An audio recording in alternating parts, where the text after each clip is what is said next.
Hi everybody and welcome back to B2B NAV. After some time out on various Zoom calls and Teams calls, it's good to be back in the office with Ollie with an episode we can produce in person. This episode is going to be based on our most recent edition of The Knowledge. For anybody that's not familiar with that, The Knowledge is our online ungated publication helping our customers, contacts and prospects navigate the ever-evolving B2B marketing landscape. And this month's edition is all around the future of web, as I would call it. So Ollie, as our head of digital and tech, is well placed to offer clients and anyone out there any relevant advice on this. So I guess the evolution of web and the evolution of web platforms is a big topic of conversation at the minute for many clients and many people we're working with. And then one of the kind of chapters within the knowledge this month is things are different now, and it's time to kind of evolve that platform further. Do you want to elaborate on that as kind of an outline comment? Yeah, so I think we actually kind of teed this up. I can't remember how many episodes back, but we talked about kind of white papers and their place in B2B and the direction they were going. And I think within that, if I remember correctly, we kind of expressed that white papers are great and they have their place, but it's quite old school. So we're looking at what future there is in terms of kind of putting content out there that's interesting and engaging. And I think if we admit to ourselves, we all have pretty poor attention spans these days.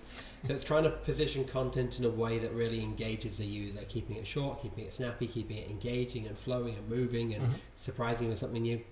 And that's what we've looked to deliver with the latest version of the knowledge, which will be coming soon. But in terms of that, the website as it stands at the minute, so it's interesting when we're looking at this. So every business has a website, pretty much. Yep.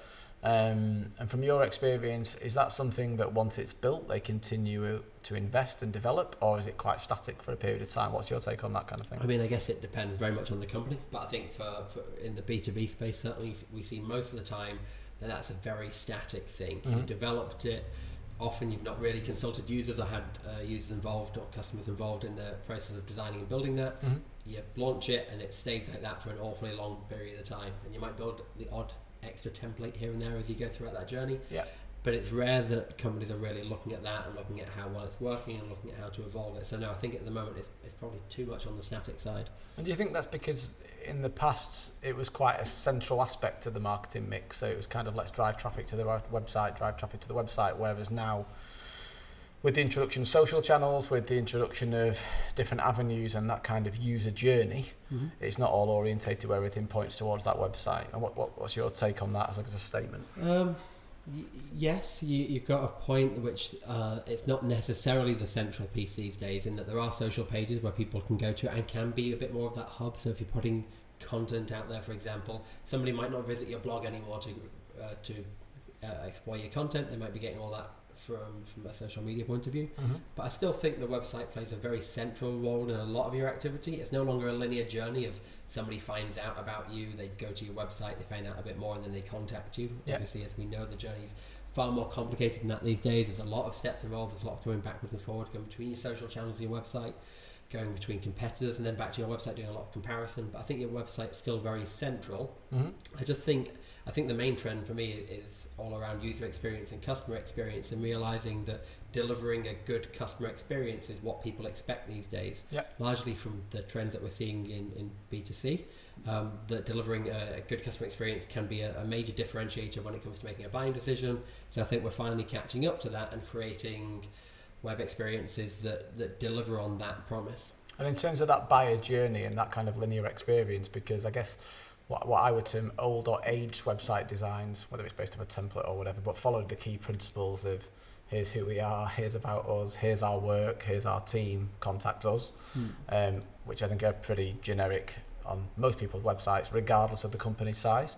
And yes, they may have changed style and presentation and so on over the years, but that introduction of more this non-linear selling, non-linear sales process these days, and the modern B2B buyer's experience of working their way through that journey, is that what's forcing these considerations now to not only take websites to the next level, but potentially completely overhaul them in the way they're designed and the way that user experience flows? Yeah, I think we've seen a lot of stats out there which are all about how the buyer journey's not getting shorter. It's probably actually longer than it's been. It's just that we don't see a lot of it because it's where the buyers are doing all their research. So we're seeing a lot more of that kind of content information being loaded onto the website, which obviously completely changes the journey, completely changes what you need to be communicating on your website.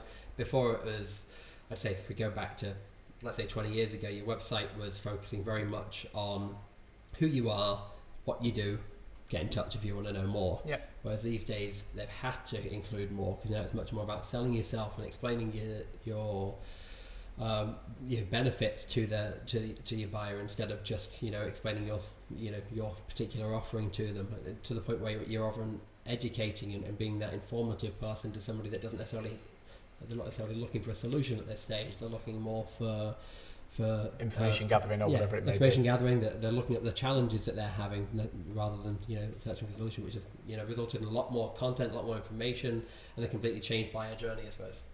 And in terms of that approach to content, do you believe in, because I guess the old style websites would have case studies on there and they'd bang up 3 or 4 case studies to show who they are and what they're doing, whereas if you're looking to provide that non-linear experience and let people go and find their own type of content, we're seeing the more, what I would term, experimental websites at the minute, and we've talked on previous podcasts around click funnels and trying to drive content of relevance to the individual and almost choose your own adventure style stories.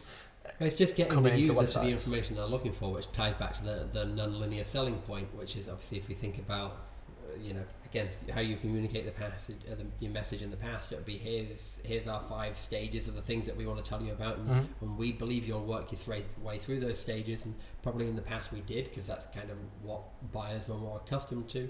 These days there is that I know what I want and I want it now. I want it on demand. I want to be able to find exactly what I want, and I'm sure a lot of our listeners and you as well can probably attest to the fact that if you're trying to buy something and they don't have depending on what it is, they don't have the information that you want on the website, they don't have the video that you want to see on your website, then it's really hard to even consider continuing that process, because there's going to be competitors out there that are telling you what you want to know, and you can kind of do that self-qualification that you can't do otherwise. But is that where the social aspects then come into play? Because even before we started the podcast earlier, I was speaking to Jim. Hi, Jim. Is that over there? One of our new employees, new members of the team, and we were talking around if you're offered a job somewhere or if you're looking to find information, do you go website first or do you go social first? And this is kind of dependent on maybe generations and experience and age and all that kind of thing. I'd personally still probably go website first, but then the more and more people I'm speaking to are saying they're more socially driven. So in terms of the balance of power at the minute, in your seat, might put you on the spot too much, would you say website should still be the central piece that's addressed first in that kind of digital journey and user experience? I guess it depends on the situation, but I'd say from my perspective, if we're thinking about a buyer journey, then probably yes. Certainly in a B2B context. I think when you're looking at it from a recruitment point of view, it's a bit different, because a website's usually going to be giving you the sales message, whereas social media, obviously the message on social media is still edited and a flavour of a company, but I think you're getting a little bit more of a behind the scenes glimpse versus what you'll see on a website. So there's a bit of chicken and egg as well, isn't there, in terms of, I guess, the cycle of development of the websites and the social. That I'm thinking of some clients that we work with here where the social's arguably ahead of the website. It's slightly more current or of the time and maybe a bit fresher as well, whereas the website's a bit more archaic and maybe hasn't been revisited for a few years. So you can end up delivering a slightly different brand experience and proposition of visual identity socially, and amplifying that out, and then people are sent to the website, driving traffic to the website, which is suddenly quite a disparate kind of experience of the customers feeling there. Okay. In terms of there's some stats and the knowledge that I'm looking at here, in terms of 84% believe that a functional website still is an essential part to drive business, but of those people surveyed, 30% of B2B business leaders owned up to delivering a poor digital experience. Quite funny, isn't it? It is when you read it in that kind of combination of the way I've just looked at it there on the page. But in terms of that poor digital experience, I think we do find quite often a bit of lethargy in whether it's time, budget, or whatever the limiting factors are. Are there any quick wins website-wise at the minute that people can think about, even in just embracing or learning more about as websites are continuing to evolve? It's hard to say because a quick win is going to be very personal down to that business and what assets they have available and what their journey is like, what platform they're set up on. But I think there's quite a lot that can be done, whether that's just doing minor layout changes to your site can have a drastic impact on things like your website conversion rate, if we want to think about a bit more of a traditional kind of CRO or conversion rate optimization approach. And then if you want to go a bit further into it and deliver a greater customer experience or a more modern customer experience, then there's avenues you can go down there, whether that's including more aspects like animation, or even going into things like 3D if you've got physical products that you want to be able to show off virtually. There's quite a lot that can be done to kind of elevate your current platforms. Okay.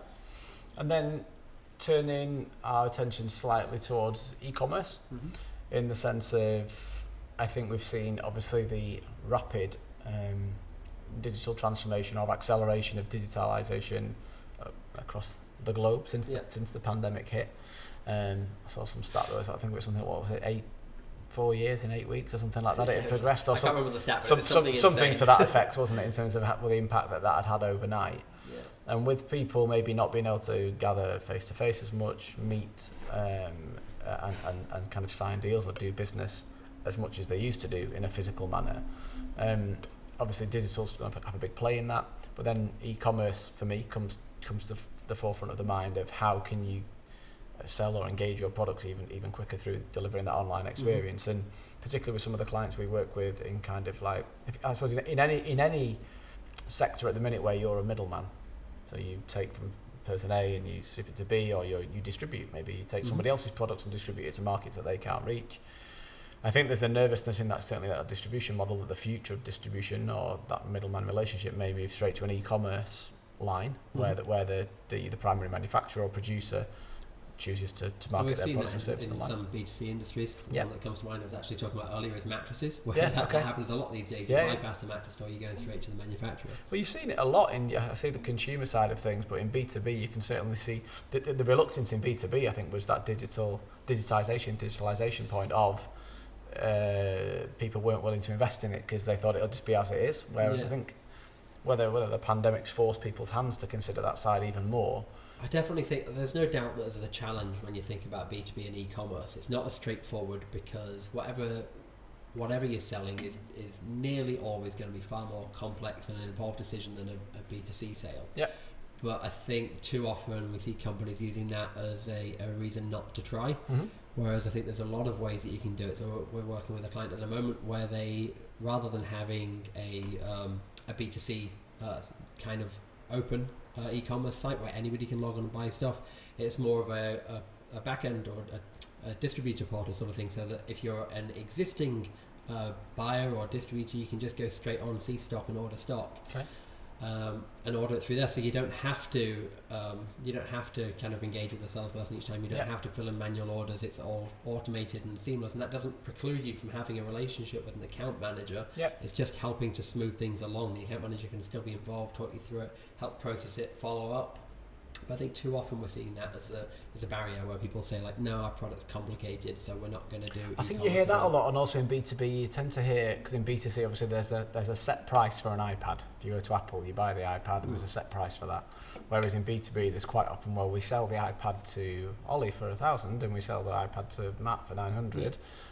How do we get around that? And obviously with these days, with the various client logins and the way things can be designed, it should almost be a consideration, but something if very pricing easy isn't standard, then it's you have either bespoke pricing per client, or you have things like banding, so you can slot different clients into different pricing levels. Or if it's genuinely a concern that's insurmountable, you don't have to have it as a full e-commerce process. It can be almost a way to submit an order and get a quote, but you're still able to do an awful lot of that process, that browsing and the selection yourself, without needing to have to go through everything painstakingly on a phone or in a meeting. Okay. Do you think e-commerce has a serious place in B2B going forward? Do you think we're going to see an uptake of it more across our client base, typically? Because I can't think of many of ours that would at the minute. But I don't think it's going to be instant, but I think it's definitely going to get there. because I think certainly as generations go on, as people get more and more used to it, that's just going to be the standard. And I think, like in many other areas, the companies that don't embrace it are going to massively lose out. I know it's an example that we brought up before, and it's a very extreme example, but if you think about Blockbuster, they didn't embrace the technological change. They thought people will keep coming to them to rent videos, and now they're completely gone. And you can easily see that happening in other industries as well, as if you don't move with the times and somebody else comes along and makes that process easier, people are going to end up migrating to that other company. Yeah, okay. And I guess one of the other areas we touch on within the addition of the knowledge is the importance of content and quality content as well. Because alongside websites, obviously most people are populating content and driving traffic to a website for somebody to complete some call to action to download something that you're providing. I guess the importance of content through that website process and on the websites is ever critical to that process. When we're thinking about web development and web design with clients, is content one of the aspects that's kind of being discussed at those early stages, or is it kind of a case of let's build it and then worry about what we put in it at a later date? It depends on the client. I'd say ideally it's something that you should be thinking about ahead of time, because it will change how you plan and how you build, even what you name things. Yeah. So if you're going to be doing ongoing content, what is that? Is it just news and press releases? Is it going to be thought leadership? All of that will change the way you plan and structure something.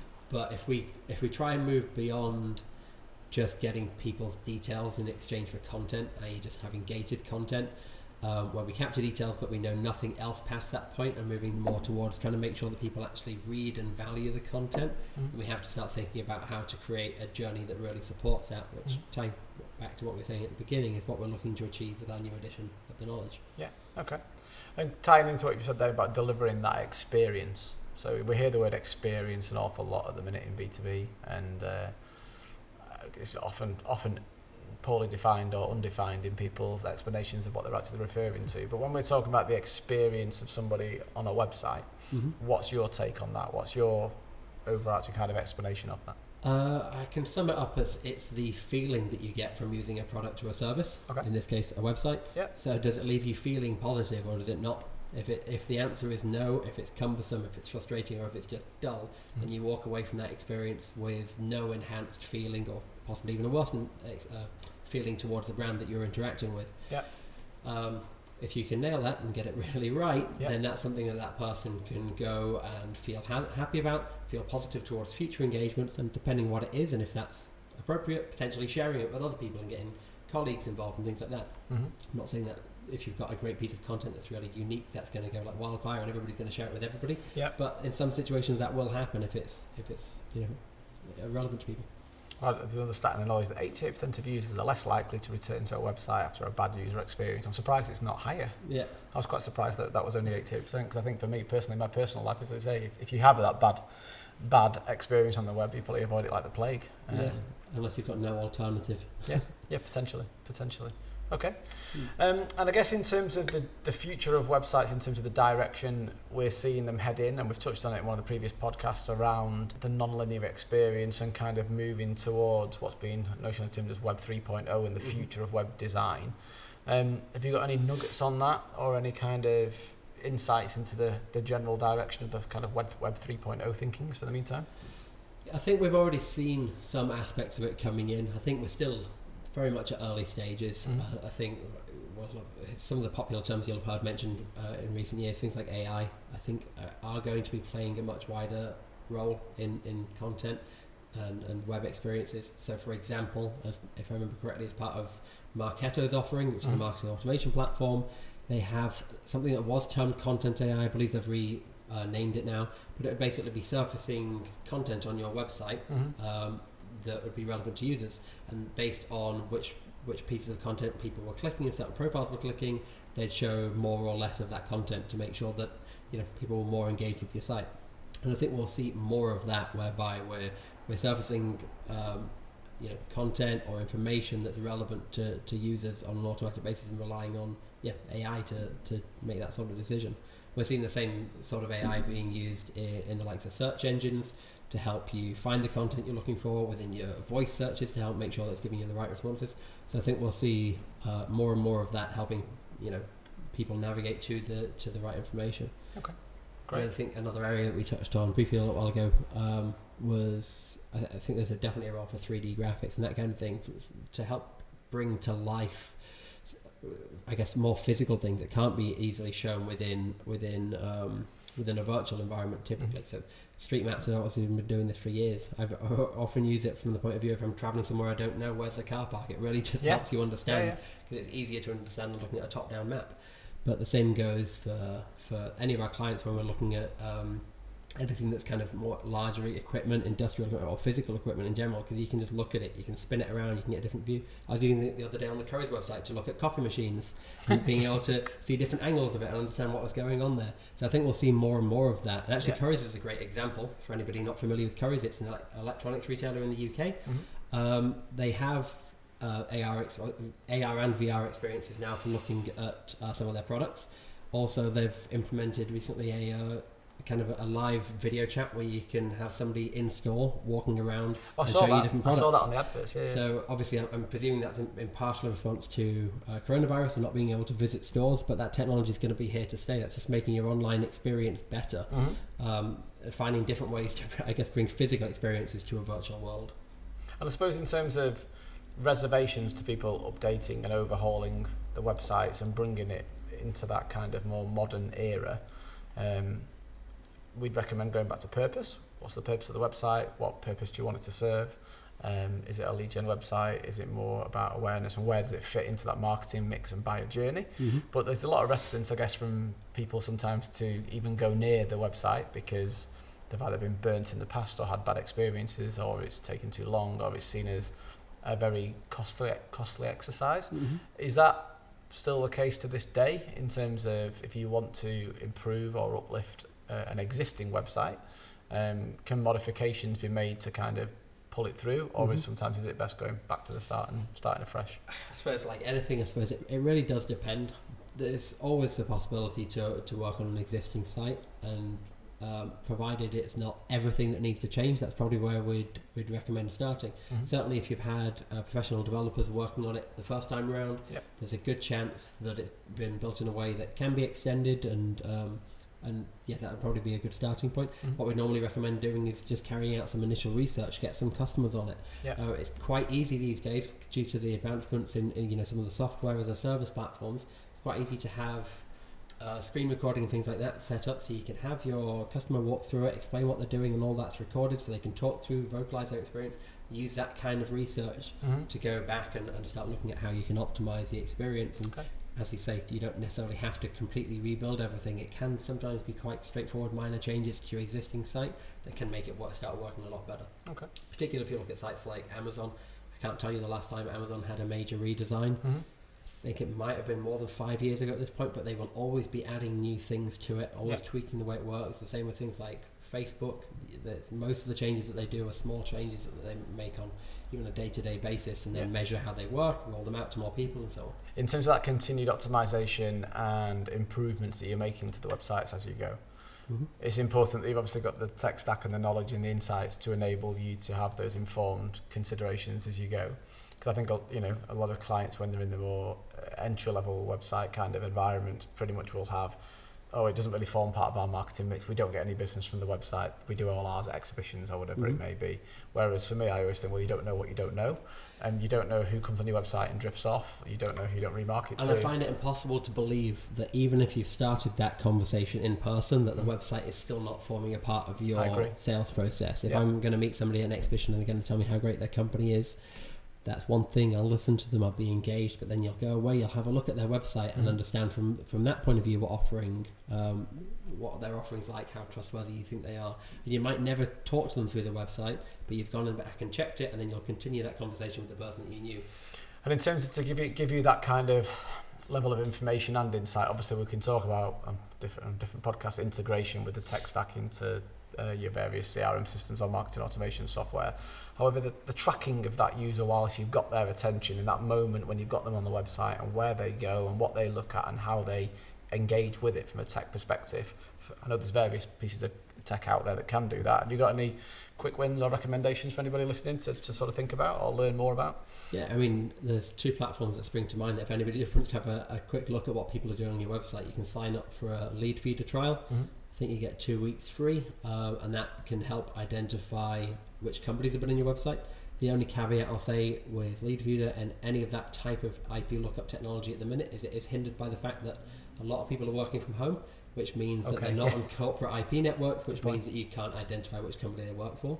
But that doesn't mean you'll get no results, just probably less than you would have got had we all been in the workplace. But unless you plan to wait 6 months to a year, then you might as well give it a trial now. Might be longer at this. The other one is Hotjar. Again, it's got free trials available. That can help you create click maps and heat maps for certain pages on your website to understand how people are using it, how people are interacting with it, and also, more interestingly, create video recordings of how people are interacting with certain pages of your website, which really helps you look at it from a qualitative point of view. How's somebody looking at a page? What are they hovering over? What are they clicking on? Where are they getting stopped?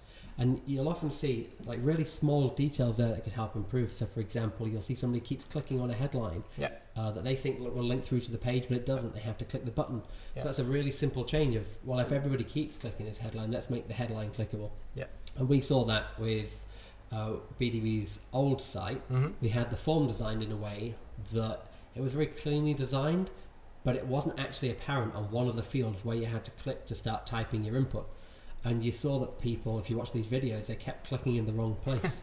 And it's like, okay, well, we're going to have to change that form design. Well, that's because the perfect example of optimization, isn't it? If 1 in 3 people is struggling with that, obviously they'll get it right eventually, but that's 2 or 3 seconds of annoyance. And again, coming back to the customer experience point, we don't want anybody having, ideally, any seconds of annoyance when they're on your site. Okay. Great. Well, thanks very much. I think we'll wrap up there for today. It's good to be back live in the Hive doing the podcast for a change. Feel free to check out the site Issue of the Knowledge, available now for download, with complementary blogs taking some of the topics out a little bit further as well. And if we can be of any assistance to you with your website or web development or consideration, you know where to find us. Thanks very much. See you next week. Cheers.